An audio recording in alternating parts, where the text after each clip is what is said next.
In other words, these games are being developed with the idea of bringing everyone together. However, it kind of feels as if this has only split the Pokemon community into two. Oh, not aware about what I'm talking about? Well, this is part 2 of the Pokemon Let's Go analysis between me and Source Gaming. The first part took an in-depth look into what exactly Pokemon Let's Go is meant to be, and this part is my personal perspective of not only that, but of what information we do know about the game. So, if you want to watch the first part, the link will be in the description. Otherwise, let's get into it. It is without a doubt that each Pokemon game has its fair share of things it does right and things that it does wrong. Many people, including myself, don't like the story of Pokemon X and Y. Many people think Generation 4 as a whole are some of the best games in the franchise, and almost everyone thinks Pokemon Ultra Sun and Ultra Moon were a waste of time, even though it actually ties up a lot of the lore the main series has established. But I don't think I've ever seen a community this split before, especially before the games have even come out. And I think that this has very much to do with the fact that many fans feel like these games aren't for them.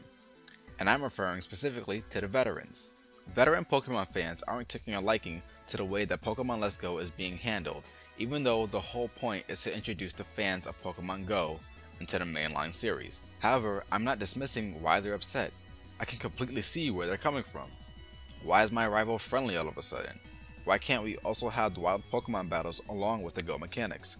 Why am I required to do certain things like have the gym's weakness in my team in order to battle the gym? Although Let's Go is meant to introduce fans of Pokemon Go into the main series, it is hard to deny that it also pushes away fans of the already long established franchise. One of the greatest parts about playing Pokemon is that it is your journey. With certain generations, the player has been able to pick how they choose to play. Of course, battling is a staple, but in generations 3 and 4, I can choose to stop battling altogether, and I can solely focus on being a top coordinator in Pokemon contests. In Heart Gold and Soul Silver, I can choose to train my Pokemon to become top athletes in Pokeathlons. In every prior mainline Pokemon game, the trainer has always been allowed to choose how they wish to tackle their adventure, whether they choose to have a Nuzlocke or whether they choose to only use Fire-type Pokemon. It may be a minimal change as to only affect gym leader battles, but why would you still take away choice from the player? For all we know, the Elite Four may require you to have a team that specifically counters every Elite Four member. Nobody wants to be told how to play. The game looks amazing. It is great to finally see the series I love finally step into HD. I can't wait to hear the music of this game as well, especially to hear how the champion theme will be remixed this time around. I was never really a fan of Kanto, but with Pokemon Let's Go Pikachu and Let's Go Eevee, I'm ready to travel through this region and see what it has to offer in this day and age. There still is online battling, and I can still play the old games if I want to. Nothing's stopping me, no one's stopping me from buying these games or not buying these games.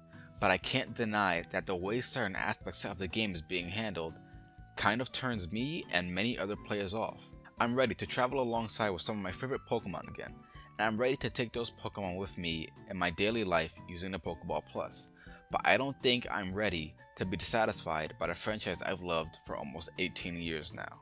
However, I do also think that many people are blowing this completely out of proportion. Some of y'all really think Pokemon Let's Go isn't going to shoot through 1 million copies. You're out of your mind, because even some of the Pokemon games that we hate have sold extremely well.